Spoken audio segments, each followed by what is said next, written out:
로스앤젤레스 경찰국 LAPD. 미국에서 가장 강력한 치안 조직 중 하나인 이곳의 K9 유닛은 전 세계 경찰견 훈련의 표준으로 불립니다. 이곳에서 경찰견으로 인정받는다는 것은 곧 세계 최고 수준의 작전견이 된다는 의미죠. 하지만 훈련 과정은 상상을 초월할 만큼 혹독합니다. 폭발물 탐지, 마약 수색, 용의자 추적과 제압까지. 수백 마리의 후보견 중 단 몇 %만이 최종 배지를 달 수 있습니다. 그런데 이 엄격한 훈련소에서 전례 없는 일이 벌어졌습니다. 역사상 처음으로 특정 견종을 스카우트하기 위해 훈련관들이 태평양을 건넌 겁니다. 목적지는 대한민국 진도. 그들이 찾은 건 한국의 자랑스러운 명견, 진돗개였습니다. 그리고 1년 뒤 놀라운 결론이 내려졌죠. 이 개는 너무 똑똑해서 경찰견으로 부적합하다. 능력이 부족해서가 아니었습니다. 오히려 너무 뛰어나서 너무 영리해서 탈락한 것이었습니다. 도대체 무슨 일이 있었던 걸까요? 구독과 좋아요로 대한민국을 응원하세요. 저는 제프 길러입니다. 로스앤젤레스 경찰국 K9 유닛에서 20년간 근무한 베테랑 훈련관이죠. 제 손을 거쳐간 경찰견이 100마리가 넘습니다. 저먼 셰퍼드, 벨지안 말리노이즈까지. 이 개들은 모두 한 가지 공통점이 있었습니다. 명령에 완벽하게 복종한다는 것이죠. 2015년 어느 날 상관이 충격적인 말을 했습니다. 우리 부서가 역사상 처음으로 해외까지 가서 견종을 스카우트한다는 겁니다. LAPD K9 유닛은 지난 수십 년간 저먼 셰퍼드와 벨지안 말리노이즈에만 의존해왔습니다. 하지만 최근 들어 한계가 보이기 시작했죠.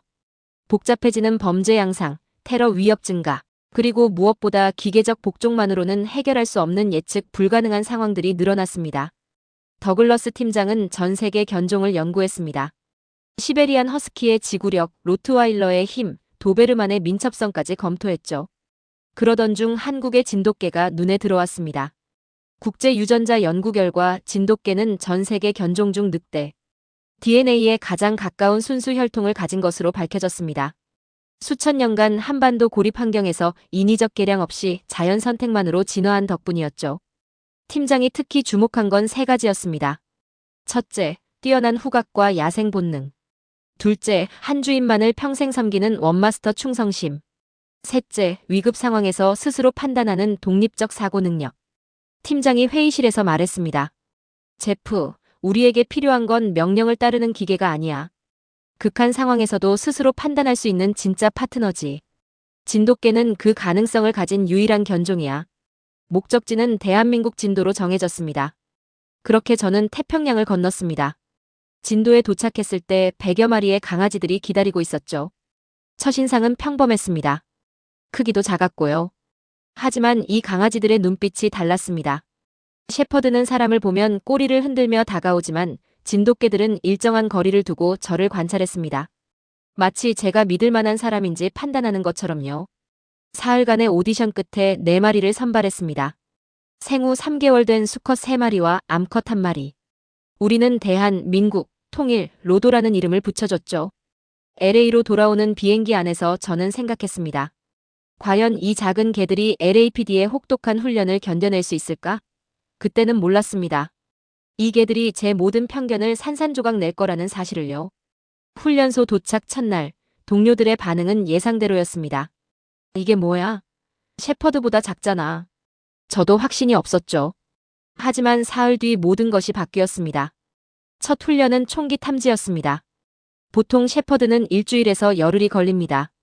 화약 냄새를 인식하고 찾아내면 보상받는다는 걸 학습하는 과정이죠. 그런데 민국이라는 수컷이 단 하루 만에 통과해버렸습니다. 우연이라고 생각했죠. 하지만 그 다음 날도 민국은 100% 정확도를 보였습니다. 다른 3마리도 마찬가지였고요. 사흘 만에 4마리 모두 기본 훈련을 통과했습니다. 훈련소가 술렁였습니다. 도대체 저 한국 개들은 뭐지? 저도 놀랐지만 동시에 불안했습니다. 너무 빠른 학습은 때로 문제가 되거든요. 경찰견에게 필요한 건 단순한 영리함이 아니라 반복적이고 기계적인 복종이니까요. 그 불안은 곧 현실이 됐습니다. 파랑공 훈련을 시작하면서부터였죠. 이 훈련은 LAPD K9 유닛의 핵심이자 모든 경찰견이 반드시 통과해야 하는 관문입니다. 전 세계 경찰 조직이 사용하는 표준 훈련법이기도 하죠. 원리는 간단합니다. 개에게 폭발물이나 마약 같은 목표물을 찾게 한 뒤 성공하면 파란색 공을 던져주는 겁니다. 개는 점차 목표물과 공을 연결시켜 생각하게 되고 결국 목표물 자체가 아니라 그 뒤에 올 공놀이를 기대하며 임무를 수행하게 됩니다. 단순하지만 효과적이죠. 셰퍼드들은 이 방식으로 완벽하게 훈련됩니다. 하지만 진돗개들은 달랐습니다. 첫날부터 뭔가 이상했거든요. 파란 공 훈련 첫날, 저는 민국을 훈련장 중앙에 세웠습니다. 약 50m 떨어진 곳에 모의 폭발물을 숨겨놨죠. 민국은 제 신호와 함께 달려나갔고 불과 20초 만에 목표물을 찾아냈습니다. 완벽했습니다. 저는 즉시 파란색 공을 꺼내 민국에게 던져줬습니다. 셰퍼드라면 이 순간 미친 듯이 흥분하며 공을 물고 달려오죠. 하지만 민국은 공을 입에 물더니 멈춰 섰습니다. 그리고 저를 빤히 쳐다봤어요. 그 눈빛이 묘했습니다. 마치 뭔가 의문을 품은 것처럼요. 이틀째도 같은 패턴이었습니다. 목표물은 완벽하게 찾아냈지만 공을 받은 뒤의 반응이 점점 시들해졌죠. 사흘째 되던 날 결정적인 사건이 일어났습니다. 민국이 폭발물을 찾았고 저는 어김없이 파란 공을 던졌습니다. 민국은 공을 물었습니다. 그런데 제게 가져오는 대신 그 자리에 공을 툭 뱉어버린 겁니다. 그리고는 훈련장 구석에 있던 다람쥐 냄새를 쫓아 달려가 버렸죠. 저는 충격을 받았습니다. 20년 경력에서 한 번도 본 적 없는 광경이었거든요. 옆에서 지켜보던 동료 훈련관 마크가 웃으며 말했습니다. 제프, 저 녀석 지금 너를 무시한 거야. 아니었습니다. 무시가 아니었어요. 민국은 훈련의 본질을 꿰뚫어 본 겁니다. 폭발물과 공은 별개라는 걸 이해한 거죠. 셰퍼드들은 조건 반사로 움직입니다. 폭발물을 찾으면 공놀이라는 보상이 따라온다고 믿죠. 하지만 민국은 달랐습니다. 저 폭발물은 진짜고 이 파란 공은 가짜 보상이잖아. 왜 나를 속이지? 저는 그날 밤 훈련 일지에 이렇게 적었습니다. 민국은 파블로프의 개가 되기를 거부했다. 나흘째부터는 다른 3마리도 같은 행동을 보이기 시작했습니다. 대하는 아예 공을 거들떠보지도 않았고 통일은 공을 물고 와서 제 발 앞에 던지듯 내려놨습니다. 마치 당신이 원하니까 가져다 주긴 하지만 난 이게 재미없다고 말하는 것 같았죠. 로도는 더 기가 막혔습니다. 제가 공을 던지면 잠깐 쳐다보다가 훈련장 울타리 넘어 지나가는 행인들을 관찰하기 시작했어요. 경계 본능이 발동한 겁니다. 자기 영역에 낯선 사람이 지나가는 게 파란 공보다 훨씬 중요한 문제였던 거죠. 더글러스 팀장을 불러 상황을 보고했습니다. 팀장은 한참을 생각하더니 말했습니다. 제프, 이 개들은 우리보다 훈련 시스템을 먼저 이해했어. 문제는 개가 아니라 우리 방식일 수도 있지 않을까? 저는 인정하기 싫었습니다. LAPD K9 유닛의 파란 공 훈련은 수십 년간 검증된 방법이었으니까요. 하지만 현실은 명확했습니다. 진돗개들은 이 시스템에 맞지 않았어요. 일주일이 지나자 상황은 더 악화됐습니다. 민국은 아예 훈련에 흥미를 잃었습니다. 폭발물을 찾는 건 여전히 완벽했지만 공을 던지면 한숨 쉬듯 코를 푸는 소리를 냈죠.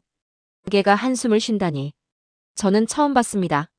동료들이 수군거리기 시작했습니다. 역시 동양개는 안 되는 거 아냐?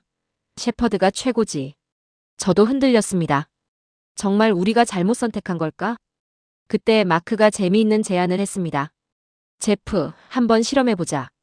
공 말고 다른 보상을 줘보는 거야. 저는 고개를 저었습니다. 파란 공은 표준이에요. 다른 방식을 쓰면 나중에 문제가 생길 수 있어요. 하지만 그날 밤 저는 민국을 데리고 개인 훈련을 했습니다. 폭발물을 찾게 한 뒤 공 대신 제가 직접 달려가 민국의 머리를 쓰다듬고 목 뒤를 긁어줬습니다. 민국의 반응이 달라졌어요. 꼬리를 살랑거리며 제 손을 핥았습니다. 그 순간 깨달았습니다. 이 개는 물건이 아니라 인정을 원했던 겁니다. 민국과의 개인 훈련 이후 저는 확신을 얻었습니다. 문제는 진돗개가 아니라 우리의 접근 방식이었던 거죠. 하지만 LAPD K9 유닛의 시스템을 바꾼다는 건 쉬운 일이 아니었습니다. 다음 날 아침 저는 더글러스 팀장에게 보고했습니다. 팀장님, 진돗개들에게 파란 공 훈련은 통하지 않습니다. 이 개들은 물질적 보상이 아니라 정서적 유대를 원합니다. 팀장은 팔짱을 끼고 물었죠. 그래서 제안은? 저는 숨을 깊이 들이쉬었습니다. 담당 훈련관과의 1:1 파트너십 시스템을 제안합니다. 공 대신 직접적인 칭찬과 신체 접촉으로 보상하는 거죠. 팀장은 난색을 표했습니다. 제프, 그건 비효율적이야. 한 명의 훈련관이 한 마리만 담당한다. 우리 시스템에선 불가능해. 맞는 말이었습니다. LAPD K9 유닛은 순환 근무 시스템이었으니까요. 훈련관들은 정기적으로 담당견을 교체했고 경찰견들은 누구의 명령이든 따르도록 훈련받았죠. 효율성을 위한 당연한 시스템이었습니다. 하지만 진돗개들은 달랐어요. 그날 오후 저는 실험을 했습니다. 평소 민국을 담당하지 않던 동료 훈련관 제임스에게 민국을 맡겼죠. 제임스는 10년 경력의 베테랑이었습니다. 셰퍼드를 다루는 솜씨가 일품이었죠. 제임스가 민국에게 앉아 명령을 내렸습니다. 민국은 움직이지 않았어요. 제임스가 다시 명령했죠. 민국은 고개를 돌려 저를 찾았습니다. 제가 서 있는 곳을 확인하고는 그제야 자리에 앉았어요. 하지만 시선은 제임스가 아니라 저를 향하고 있었습니다. 제임스가 당황한 표정으로 말했습니다. 이게 나를 인정 안 하네. 저는 고개를 끄덕였죠. 원마스터 본능입니다. 이미 저를 주인으로 각인했어요. 통일로도 같은 실험을 했습니다. 통일의 주 담당은 마크였는데 제가 명령을 내리자 통일은 귀를 쫑긋 세우기만 했을 뿐 움직이지 않았어요. 마크가 같은 명령을 내리자 그제야 즉시 반응했죠. 팀장이 훈련장에 나와 직접 지켜봤습니다. 네 마리 모두 같은 패턴을 보였어요. 자신의 담당 훈련관만 인정했습니다. 팀장이 한숨을 쉬며 말했죠. 이건 경찰견 시스템의 치명적이야. 담당자가 휴가 가거나 부상당하면 정확한 지적이었습니다.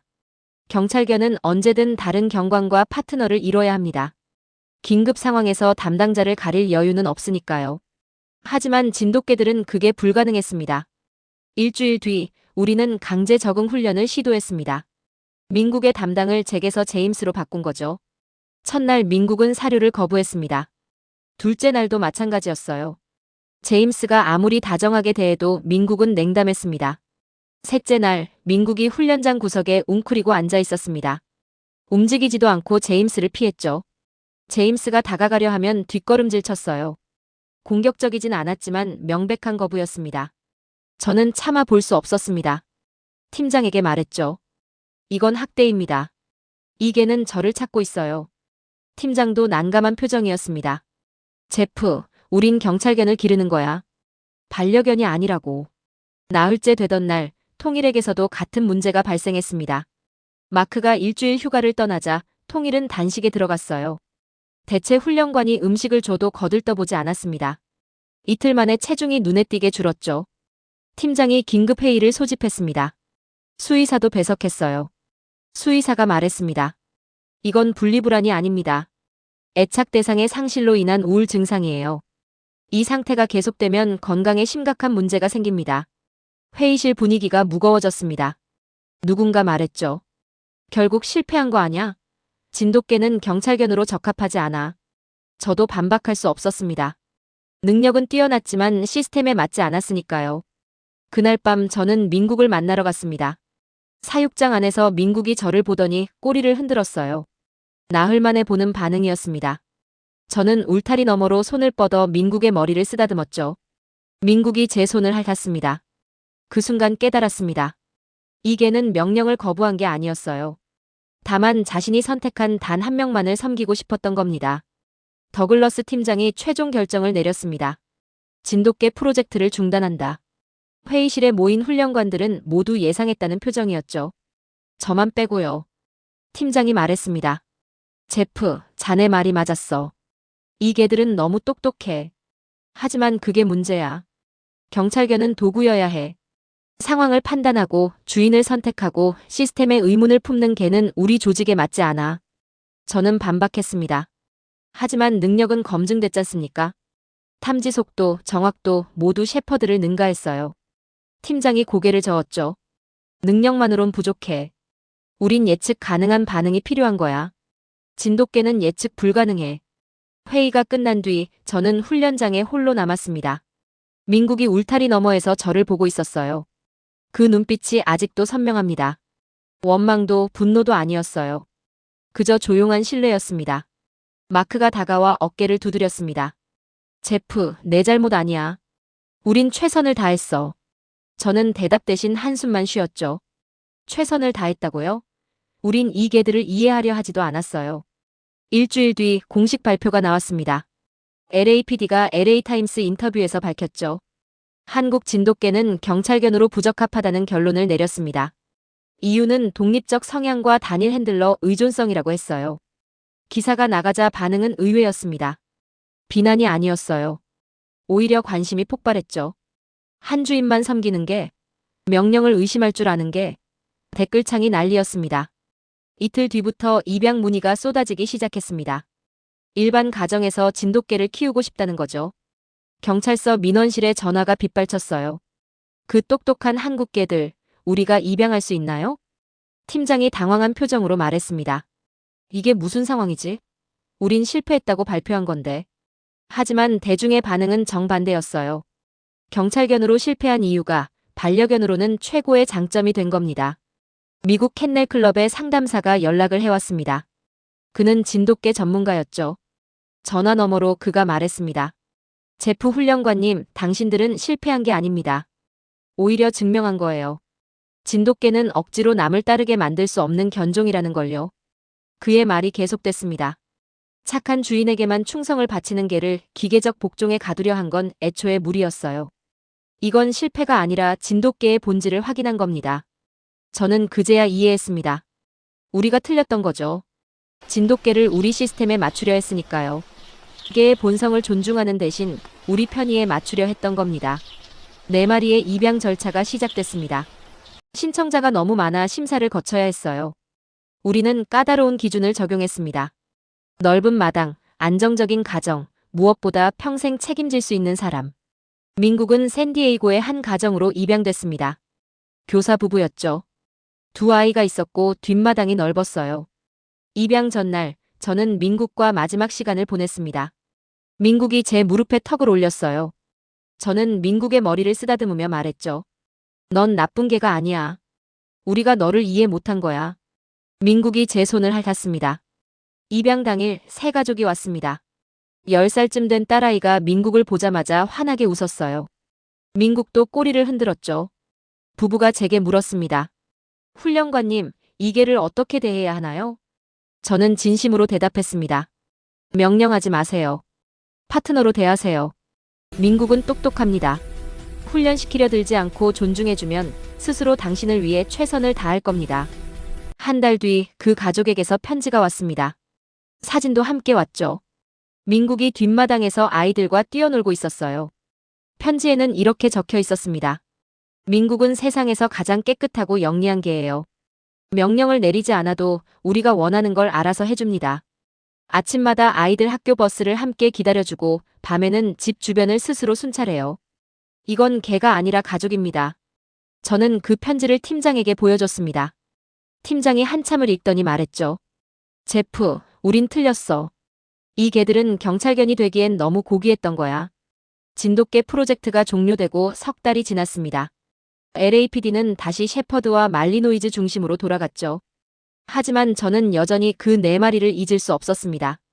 입양 가정들로부터 정기적으로 소식이 왔어요. 대안은 포틀랜드의 한 농장으로 갔는데 농장주 부부가 감탄했다고 합니다. 대안이 양떼를 스스로 관리하기 시작했대요. 누가 가르쳐주지 않았는데 말이죠. 본능적으로 약한 양을 보호하고 울타리 밖을 경계하고 저녁이면 양들을 우리로 몰아넣었답니다. 통일은 시애틀의 독거노인 가정으로 입양됐습니다. 75살의 할아버지였죠. 처음엔 걱정했어요. 진돗개의 활동량을 감당할 수 있을까 싶었거든요. 하지만 통일은 놀랍도록 할아버지 페이스에 맞췄습니다. 천천히 산책하고 할아버지가 낮잠 잘 때는 조용히 옆에 누워 있었대요. 마치 상대를 이해하고 배려하는 것처럼요. 로도는 샌프란시스코의 젊은 부부에게 갔습니다. 부부는 첫 아이를 임신 중이었어요. 로도가 부인의 배를 유난히 조심스럽게 대하더랍니다. 산책할 때도 부인 옆에 바짝 붙어서 다른 사람이 부딪히지 못하게 막았대요. 출산 후에는 아기 방 앞을 지키는 게 일과가 됐다고 합니다. 민국의 소식은 특히 자주 왔습니다. 샌디에이고의 교사 부부가 한 달에 한 번씩 근황을 보내줬거든요. 민국이 딸아이 에밀리의 그림자가 됐다고 했어요. 에밀리가 학교 가면 대문 앞에서 기다리고 돌아오면 반기고 밤에는 에밀리 침대 옆에서 잔대요. 어느 날 특별한 편지가 왔습니다. 에밀리 아버지가 직접 쓴 거였어요. 내용은 충격적이었습니다. 지난주 일이었답니다. 에밀리가 학교에서 돌아오는 길에 낯선 남자가 접근했대요.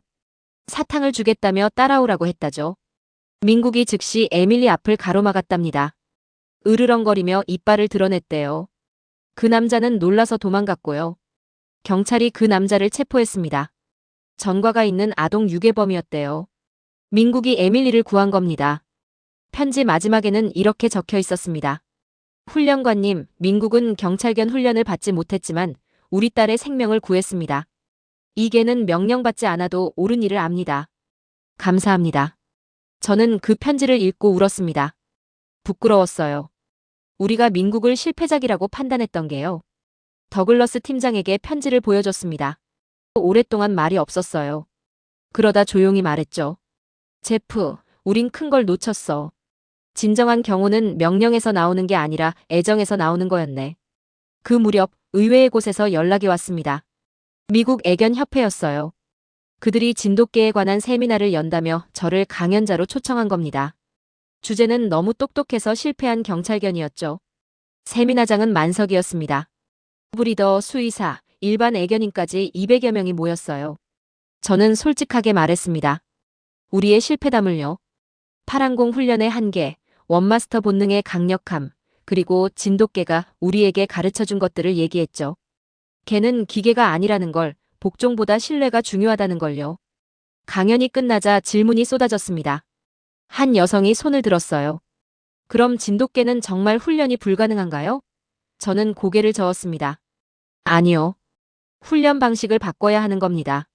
강압이 아닌 존중으로요. 또 다른 남성이 물었습니다. 진돗개가 다른 개들보다 특별한 이유가 뭔가요? 저는 잠시 생각했습니다. 그리고 대답했죠. 진돗개는 수천 년간 사람과 함께 살았습니다. 하지만 노예가 아니라 동반자로서요. 그래서 이 개들은 맹목적 복종 대신 선택적 신뢰를 합니다. 당신이 진정으로 존중받을 가치가 있는 사람인지 먼저 판단하죠. 청중석에서 박수가 터져나왔습니다. 한 노신사가 일어나 말했어요.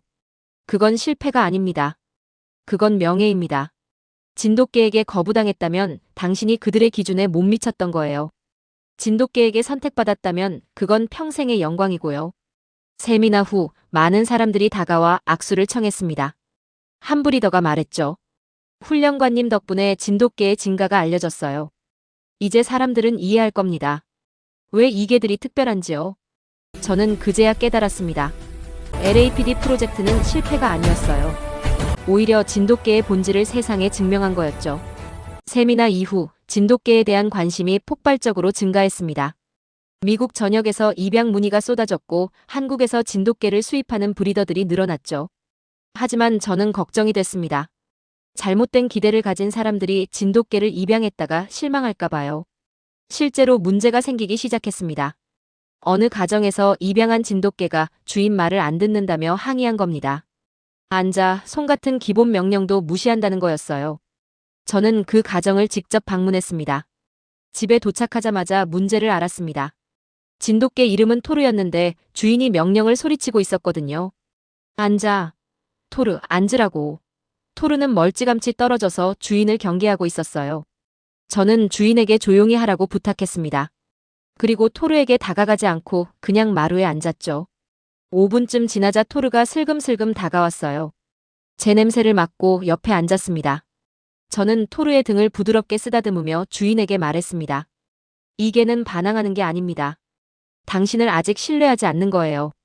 진돗개는 강압적인 명령에 반응하지 않습니다. 먼저 관계를 쌓아야 해요. 주인이 어리둥절한 표정으로 물었죠. 그럼 어떻게 해야 하나요? 저는 한 달간 방문 교육을 제안했습니다. 훈련이 아니라 소통 방법을 가르쳐 주기로 한 거죠. 첫 주는 명령을 전혀 내리지 말라고 했습니다. 그냥 토르와 시간을 보내라고요. 함께 산책하고 밥을 주고 옆에 앉아있기만 하라고 했죠. 주인은 의아해했지만 따랐습니다. 둘째 주부터 변화가 보였어요. 토르가 주인 옆에 자발적으로 앉기 시작한 겁니다. 주인이 소파에 앉으면 토르도 옆에 왔어요. 아직 명령은 없었습니다. 그저 함께 있었을 뿐이죠. 셋째 주에 저는 주인에게 부탁했습니다. 토르를 보고 부드럽게 이름을 부른 뒤 손짓으로 앉으라는 신호를 보내보세요. 소리치지 말고요. 주인이 해봤습니다. 토르, 천천히 앉았어요. 주인이 감격해서 토르를 쓰다듬었습니다. 토르가 꼬리를 흔들었죠.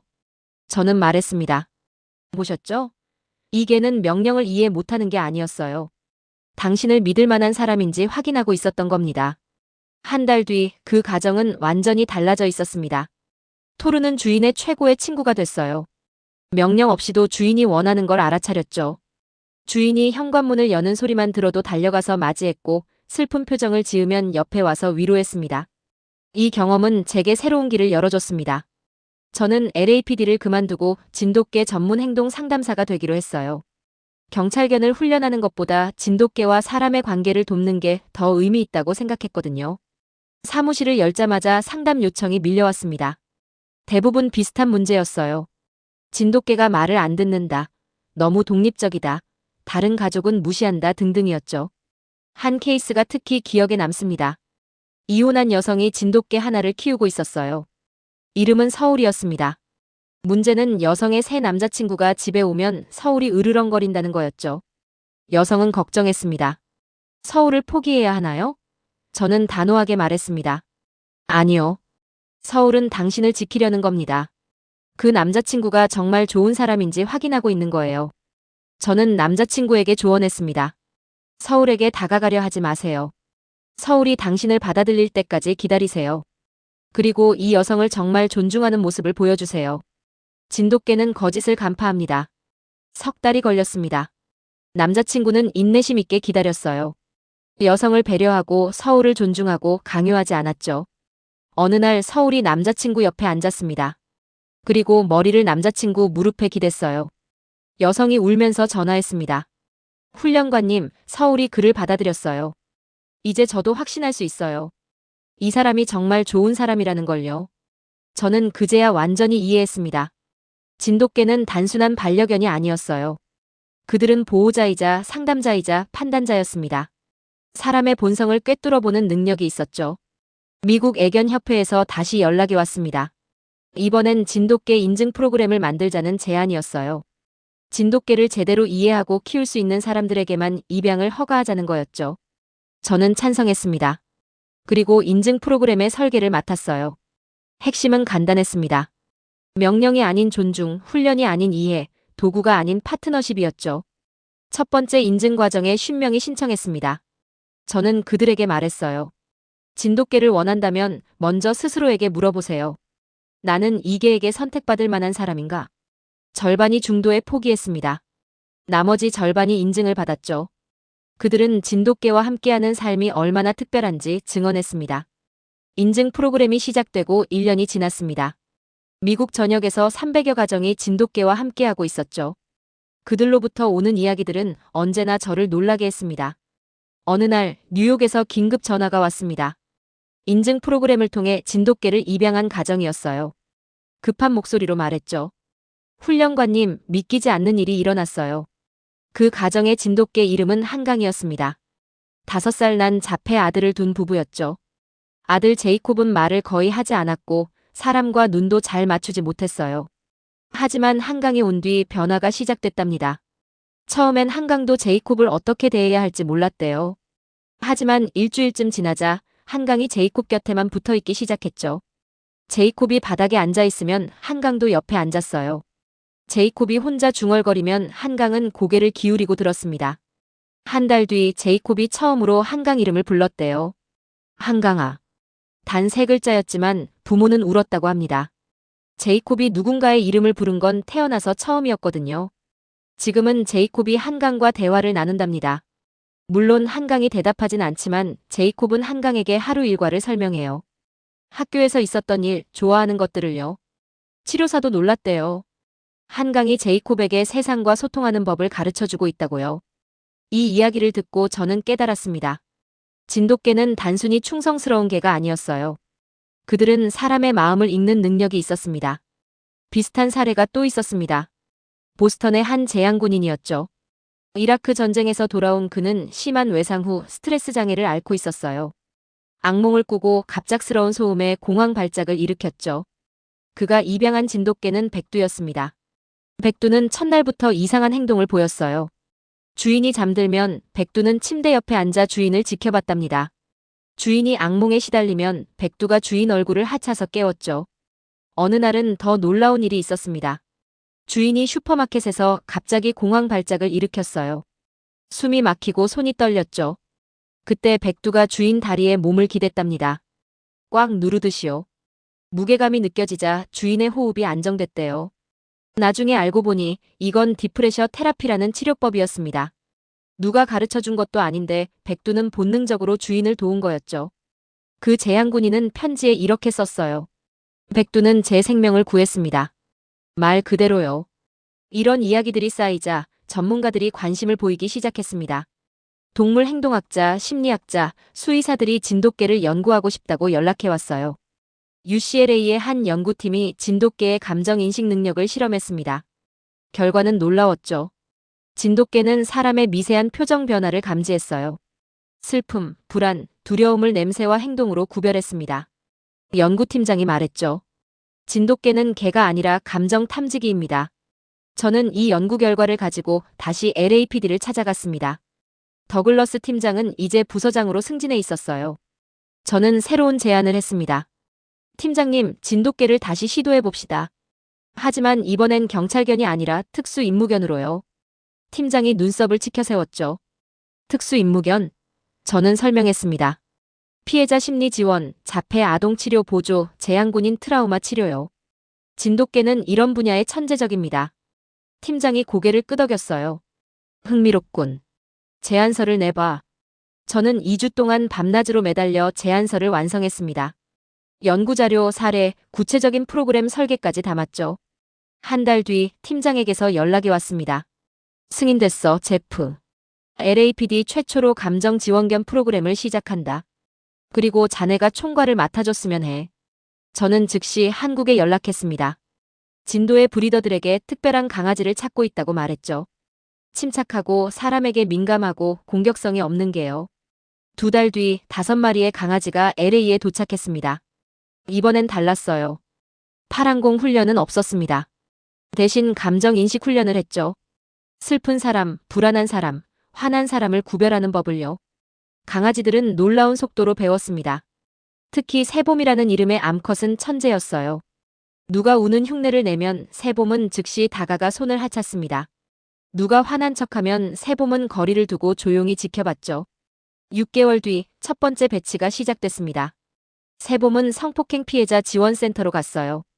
거기서 새봄은 피해자들과 면담실에 함께 있었습니다. 말하기 힘들어하는 피해자 옆에 앉아 조용히 함께 있어주는 거죠. 센터장이 보고했습니다. 새봄이 온 뒤 피해자들이 더 빨리 마음을 열어요. 걔는 판단하지 않으니까요. 그냥 옆에 있어주니까요. 저는 LAPD 본부에 보고서를 제출했습니다. 진돗개는 경찰견으로 실패했지만 치유견으로는 성공했다고요. 그들은 명령을 따르는 도구가 아니라 사람을 이해하는 동반자였습니다. 보고서 마지막 줄에 저는 이렇게 적었습니다. 5년 전 우리는 진돗개가 너무 똑똑해서 탈락시켰습니다. 이제 저는 압니다. 그들은 우리보다 더 현명했습니다. 오늘 사연은 여기까지입니다. 명령을 거부했지만 사랑을 선택한 게, 도구가 되길 거부했지만 가족이 된 게. 진돗개는 세계에서 가장 자존심 있고 가장 지혜롭고 가장 충직한 우리의 명견입니다. 미국 최고의 경찰 조직도, 영국 왕실도, 전 세계 전문가들도 인정한 이 자랑스러운 견종이 바로 우리 땅에서 태어났습니다. 수천 년간 한반도를 지키며 사람의 마음을 읽고 스스로 판단하며 진화해온 살아있는 문화유산이죠. 너무 똑똑해서 탈락한 게. 하지만 그 똑똑함으로 수많은 생명을 구하고 가정을 치유했습니다. 이런 품격 있는 존재가 우리 곁에 있다는 사실, 자랑스럽지 않으십니까? 우리가 애국심을 느낄 수밖에 없는 이유입니다. 대한스토리는 더 좋은 내용으로 다시 찾아뵙겠습니다. 긴 시간 시청해주셔서 감사합니다.